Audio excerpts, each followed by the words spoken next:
Hey there, how you doing? My name's Andy Whitehead. I'm from Recruitment Market International.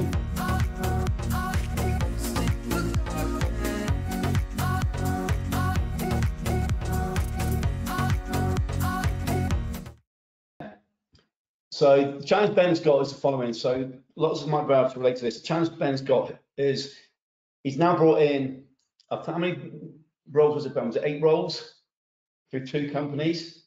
One was a repeat company, but you're now engaging with HR, and the HR, I think company 1, you've got a challenge with, haven't you? The person's changed.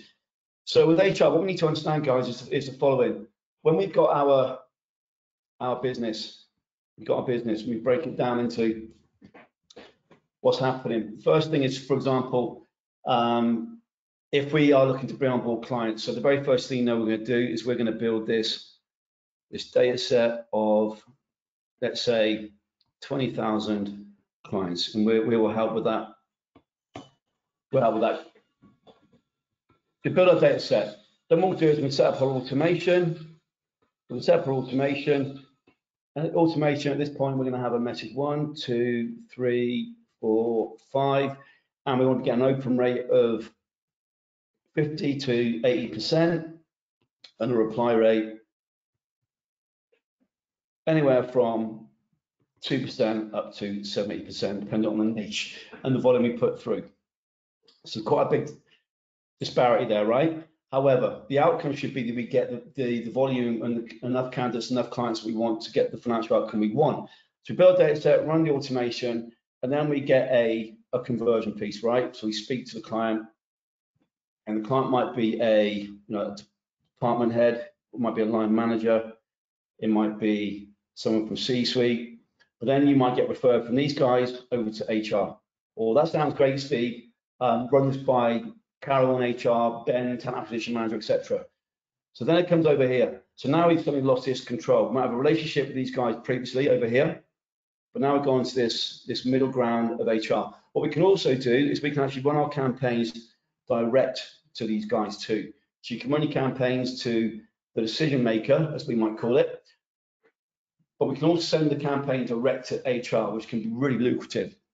So for example, if you get on board with talent acquisition manager, and then you can demonstrate to talent acquisition manager, hey, Mr. Talent Acquisition Manager, there are 5,026 candidates in your market for one of the roles we're advertising for. We've got 5,007 of them inside our CRM. We get a response rate of roughly 70% within 24 hours. So when we send across the top 5 candidates to you, you're actually getting the top 5 from the top 99%, not the first 5 or the first 5 from a job board, first 5 to apply on LinkedIn, like most of your other suppliers will be doing. So at this point, that talent acquisition manager is now seen as you part of that internal team, and the system is the hero, not so much you. So there isn't any clash with the talent acquisition manager. But with this process here, what we must get into is we're dealing with two completely different individuals. So the talent acquisition manager and HR will be seeing you potentially as a challenge. So we had Annie. So Annie went from what was it? She had about, I think she's been about 4 to 7 roles in per week from her campaigns, which is fabulous. So bringing in an absolute ton of roles, and then a couple of months ago she had about $250,000 she brought in for that 1 month. There's a case of getting candidates across the line. As part of that process, one of the companies she'd been using, they now want to refer to HR, which had always happened before, but it was a new HR person. And essentially, it sounded like there was a personality clash, almost like, in this case, a female versus female thing. So it became really problematic, and there was a lot of money left on the table there. So we can't discount this HR piece that sits here. So how can we make sure that we get them on board? So we get them on board by essentially them becoming our partner and understanding that you're not there to replace them. You're not there to belittle them. So they look less than yourself. So when the department head or the line manager says, hey, Steve, in talent acquisition, how come Gail's been able to find candidates and we can't? Well, Gail's invested in this 24/7, 365 inbound system that covers 95% of the market. We have a process, right now whereby we do 1, 2, 3. We've sourced Gail as a partner because she can now add a part to what we don't have. So this is what we maybe don't have. She might explain it as. And then we've now got this partnership. So we've made a really good decision to invest in working with Gail. I'm really excited. Now means we've got complete coverage of the market. We've got the skills in-house to assess the candidates. We've also got the system on board, which allows us to bring in the full volume of candidates to get them screened. So we've got an end-to-end process I'm very excited about. And that made our continued conversation for Stephen to, well, why don't we have it in-house? Which becomes a whole new thing. But again, that's where you will become retained and all the bits that go with it. When you explain you've got this system, which isn't as laborious as it sounds, but to the internal recruitment person, when you explain what you've got, all these candidates, the automation, yeah, it's going to look like quite a lot of work. So what we need to make sure we do at all times is the system is the winner. The system is the winner. So whether you're dealing with, if I think about two extremes here, so Ben, example for you, we've got a member who, in fact, is a past member now, unfortunately. This member joined with a partner, and they were in the legal space, and part of our planning process I did with one of them, the other person did buy into changing the process he'd always done. One who did come to us did buy into the process, and what we found was this, in the legal space, is if we focus on diverse talent in the legal space, then the fee we were looking at was going to be essentially almost 100% going to get paid, because if the diverse talent is going to get placed, regardless, as right or wrong as that may be, but in this instance, and number two, there was a higher fee in place. So in this case, what we did is it's a case of getting on board with the internal recruitment, talent acquisition, understanding that how on earth can you be expected to find diverse talent? You know, you can't just find these things online. You can't put out a job ad on that, like this. It's not your fault type thing, right? So when you actually do this first step of map the market, build your data set, you've got a website that reflects your niche, it reflects your client, it reflects your candidate. Then we've got your LinkedIn on point. So these will be checked when you run a campaign. It becomes fairly simple to then get into a place whereby you can approach HR direct. Also, you can approach the line managers, decision makers direct, and also look at your fee going up. But when we get this problem, which Ben, I think you're going through, is about HR now pushing back on you. The reason why HR are doing that is because they're now seeing you as a threat. They're seeing you as replacing their job. So if they've been hired to bring on board the candidates, right, or the talent acquisition manager being brought on board to build the talent acquisition process, build the team, and one of the department heads has taken positively to your campaigns, you've spoken to that department head, they're now essentially a yes with you, Ben, get the legalities signed off with talent acquisition. There's now been a breakdown here, right, Ben? That's what's going on, this breakdown here, which isn't necessarily your fault. It's HR or talent acquisition in this case pushing back, thinking you're essentially going to be taking over their role. So be aware of that, and that's what's happened here. So what I'd say then is this: there's really three things you need to focus on right now. One is, right, the roles that you've got, so focus on you getting paid. So tactically, what you do over the next 4 weeks, make sure you get this role and you get paid. So one is, how do we get paid? Number two, how do we then get this talent acquisition manager on board now?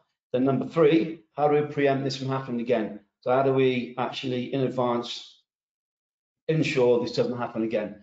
So part of this process is going to be your CAS. You must have a client attainment system. If any of you out there have got a client attainment system and you're speaking with clients and they've given you 5 roles, they've given you 10 roles, they've given you the role, or in the process of trying to then get them across terms and conditions across the line, a client attainment system will overcome these objections, right? So starting with the end in mind, you must have that. As part of that process, in the client attainment system, you will have a set of pages in there which essentially will state that HR and talent acquisition in your niche, you provide a service to them, as well as a service to C-suite, whoever your decision maker is, right? Because always be aware, if it's not a business owner, or if not the end determining decision maker and budget controller, that will get forwarded. It will probably get forwarded across HR talent acquisition. So we must preempt this, and it's easily done with the CAS. Otherwise, you keep going through the same thing over and over again, and then it'd be a case of, well, I keep getting these amazing leads, and then this happens with HR. So until you bite the bullet, take that time out to get the CAS done, I'll help you with that, review it. It's going to keep happening. So in terms of how do we get, first of all, Ben, does that make sense? Everybody else, that makes sense. The concept of unpacked a lot here. What's your biggest insight in terms of what I've shared here? For those of you who encounter talent acquisition, talent teams, HR, what's your biggest insight?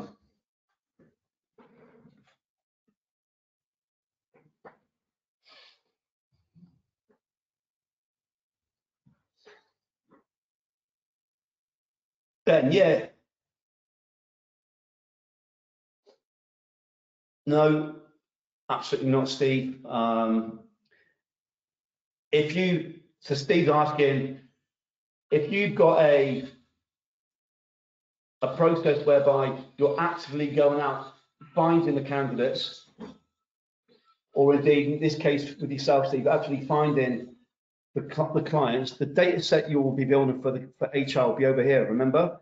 So your data set might consist of, half of it might be clients, right? Half might be client data sets. So for example, department heads, line managers, C-suite, etc. The other half might well be, in this case, if that's what you're referencing here, will be you might well be focusing on, right, getting a list of HR contacts, which is perfectly good.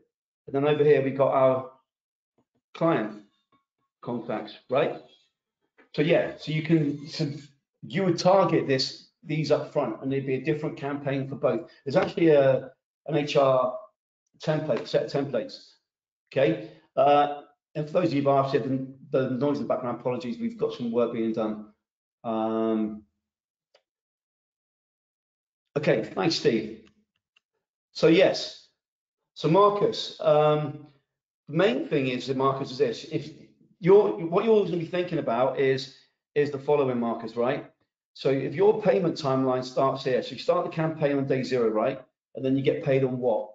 So TNC signed, let's just say, for argument's sake, day 14, you get TNC signed, and then depending on the niche and the market you're in, let's say you actually get paid a third on, a third here, a third here, a third here, if it's retained, right? Whatever your payment process is, but you want this timeline to be as short as possible. You don't want to stretch out into months and months, which doesn't need to, when you can control that. And of course, when you add in HR, what you're doing is adding another milestones now. So the more that people come to that decision-making process, be aware that timeline is going to increase and there's more points of friction. So the points of friction generally are going to be, right, we've got a client who is yes, and we've got a candidate who's yes, and they're a fit, right? But then we bring HR in. Of course, we've got another friction point now, and the other friction point is HR and all the bureaucracy that goes inside it. So really, you don't want to be building your campaigns on focusing on HR. What I'm saying is, for some of you, HR will be, by proxy, will be included in the process without you knowing, because that decision making may well fall into HR, which is what happened with Annie, saying it's a big fee that fell through. And in the end, this case in Annie, this has got certainly 10 extra leads coming in. We've 10 extra leads coming in from process we've been through. This is purely a case of we just had an individual here who's just looking to create a problem with you. And what actually turned out later in the following month was conversations with the decision maker who she'd known for a period of time. It turns out that's exactly what happened. So what I'm saying is, if you're going to target HR, if you have to target HR because of the business you're in, processing, then be aware later on that there is going to be that friction point. Now, ideally, you'd identify a client. You identify a client whereby this is the decision maker and HR are not included. So when you look at your business model, you say, for example, I'm dealing with fintech, I'm dealing with blockchain, I'm dealing with retail, I'm dealing with construction. When you look at your industry, you've got to take a step back and also go, right, what's my outcome here? So I spoke to a gentleman yesterday in Canada, and this gentleman in Canada, he's currently doing just under $1 million. Profit margin is 400K. His outcome next year was to do 2 million and still have 400K margin. And as in, he's taken 400K out of 2 million. When we broke down the conversation, his entire model was, right, I just want to get more bums on seats here. I just want to get more recruiters. That's what my outcome is. So he's sort of stuck in the dinosaur days, right? So we're taking a step back. What is your real outcome here? So for yourself, it's going to be, my outcome is to, let's say, take home $750,000. And to do that, you need to be bringing in 1.1 as an example, right? So what placements do we need to make? So when you identify who your client is going to be, you want to be aware of, right, do I want a model whereby HR are going to be involved every time? Because if I've got that model, I've already now got 2 clients I need to convert. I've got the actual decision maker who wants the talent, and I've got HR, or I'm going to target talent acquisition directly, knowing full well they're probably see me as competition, and they're going to be a pain in the butt. So as an overall directive, I'd say this goes back to your planning, right? And understanding what business you're in, and being aware that just because it's what you've always done doesn't mean it's naturally what you're always going to do. The outcome is, right, how quickly do we get to this figure? So I've got a call with a new member tomorrow, and part of that call is, right, how do we quickly get from this starting point to 250? And then what's happened so far? Look at a niche. It's way too big. There's way too many candidates. There's way too many clients. So one Moroccan in one area, candidate in the other area with spinning plates. Decision-making process is it's a very archaic niche. Decision-making process is actually very simple. But what's happened is we've got so many different target clients now. Each time we try and convert a client, we're having a completely different conversation. We've got no system, no process, we've got no CAS, and we're just all over the place. We need to simplify it. So the same here with you, Ben. What I'd say is, number one is thinking, right, my outcome is, I can't remember what your figure was, but let's say it's $750,000. Right, I need to be getting 15 placements. Can I get 15 placements going direct to decision maker, not including HR in this niche? The answer is yes, I know you can. So in this case, I'd say, I don't believe that's the norm for you. I believe this is maybe a one-off, but if it's not, then yeah, you need to be aware about bringing HR into the process. But generally, you want to think about the quickest route from start date, day 0 of the campaign, to me getting paid. And so as part of that, you want to be reducing as many friction points as possible. It really is only 2 friction points: the client and the candidate. HR now becomes a third, and that's the worst one. It's the biggest constraint often. So I hope that's given you some direction there, Ben. Mark, yeah, absolutely. The talent acquisition, not all niches, no. Gary, yeah, best to avoid HR. Richard, it could be named. It could be named both, as you know. It could be HR, it could be talent acquisition, right? Ben, let me know if that makes sense.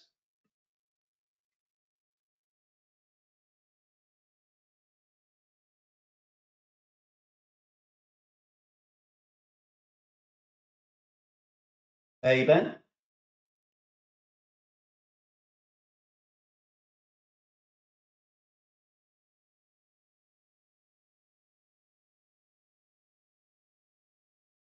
Epic. Cool. So has anybody else got challenges going on right now with HR, talent acquisition? Anyone else going for a similar challenge?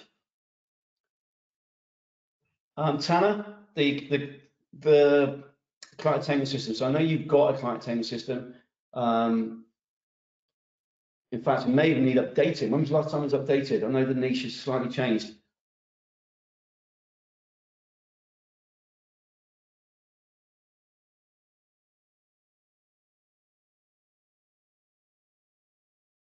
Yeah, so Tanner, the process is this.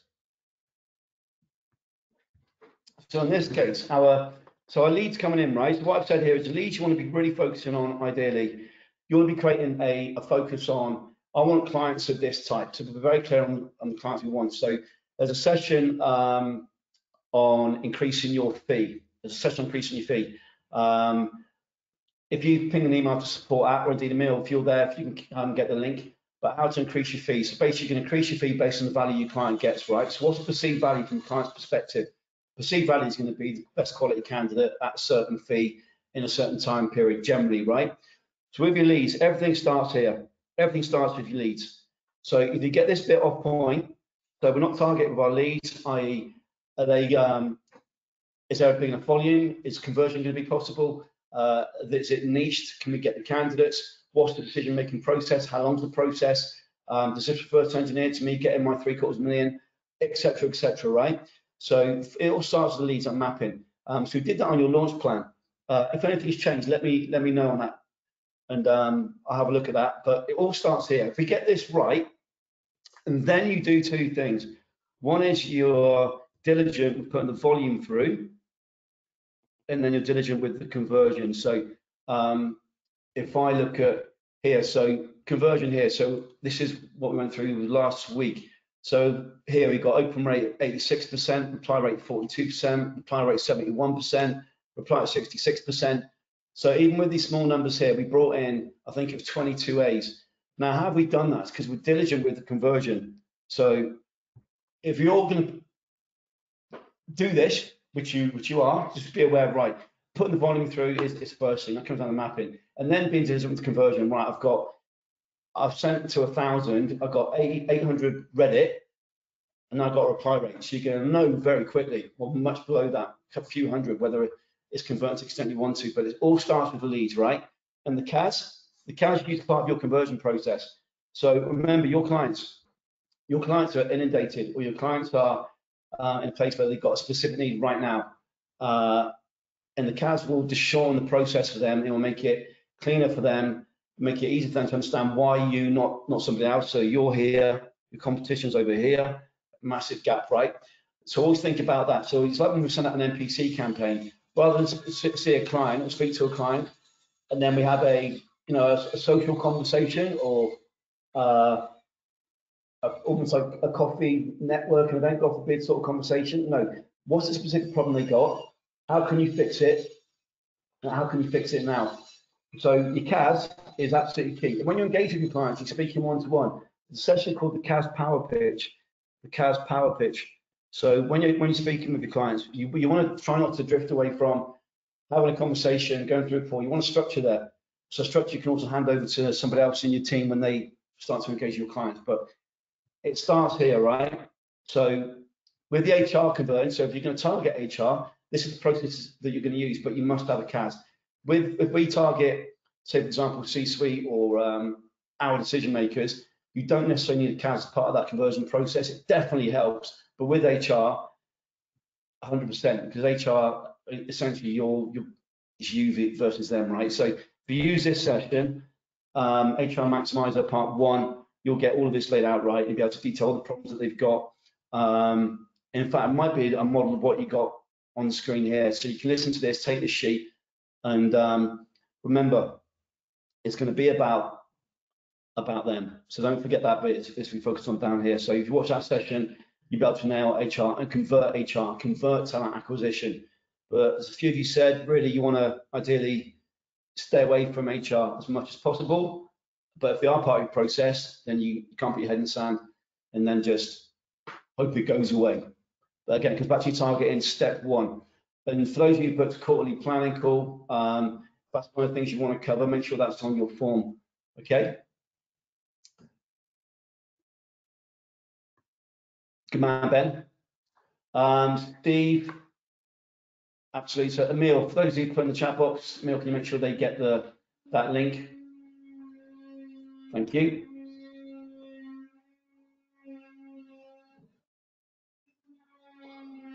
Okay, guys. Let's quickly put this out there for those on the call right now. What's your average fee? What's your average fee? Now, guys, this will come down to the niche and who we're targeting, the role, of course. But what's your average fee? What's your average fee?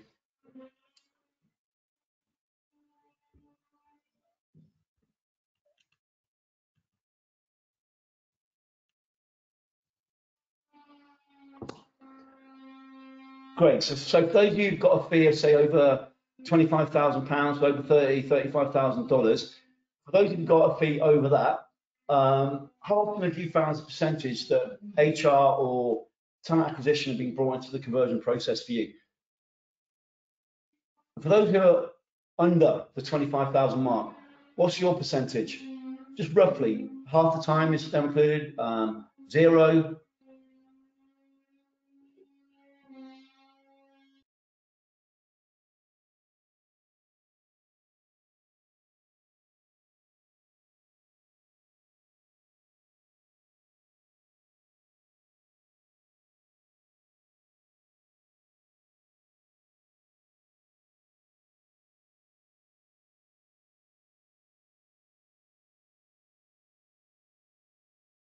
Me, I'll just check that. I think we'll find this side, but if you could do that'd be appreciated.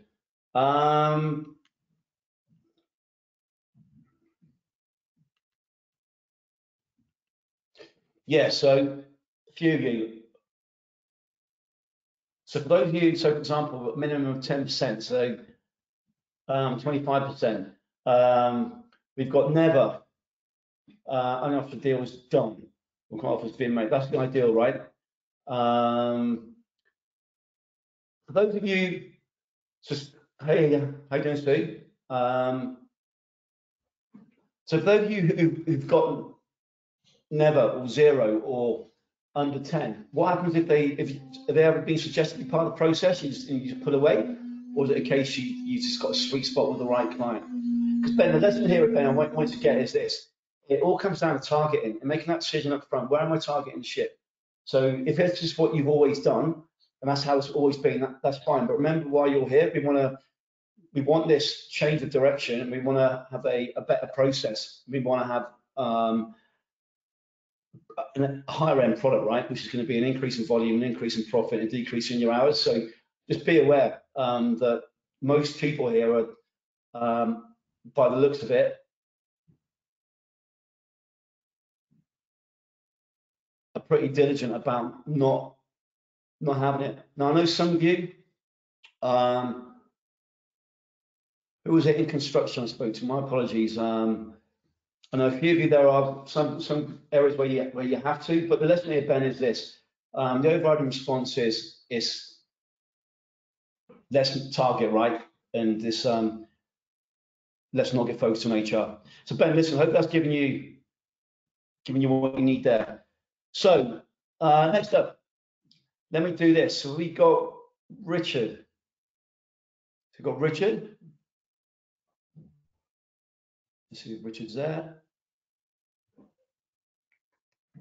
Okay, Richard's not on the call, so I'll come back to Richard afterwards. I'll do a video for Richard. Gary, so Gary, when's the event? Or was it, let me see, time's flying by. Got an update for me there, Gary? Steve?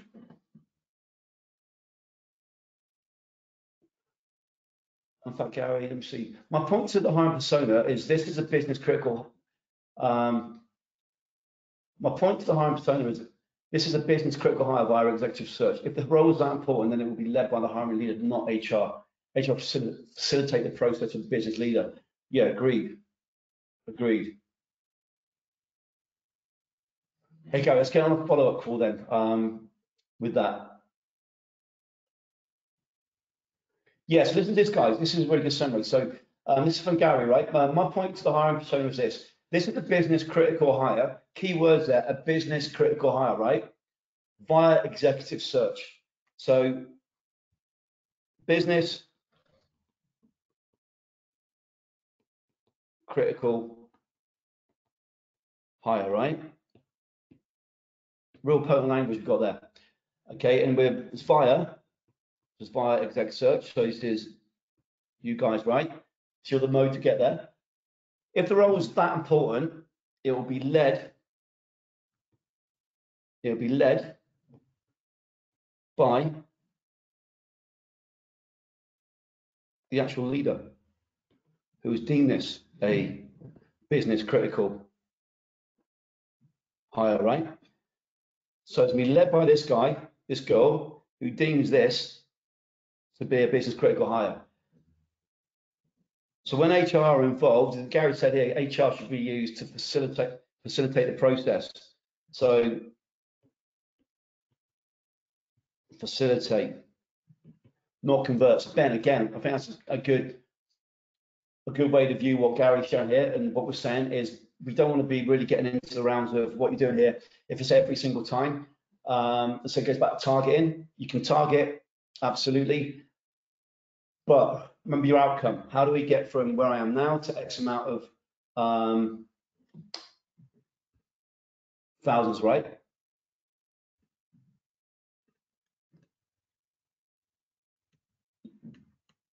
Cool. Thanks, like Gary. So yeah, so guys, this is the key thing then. Annie's really cool. Annie, I mentioned you about 20 minutes ago. We were referencing HR, a question from Ben, and I brought up what happened with yourself with the HR person, remember?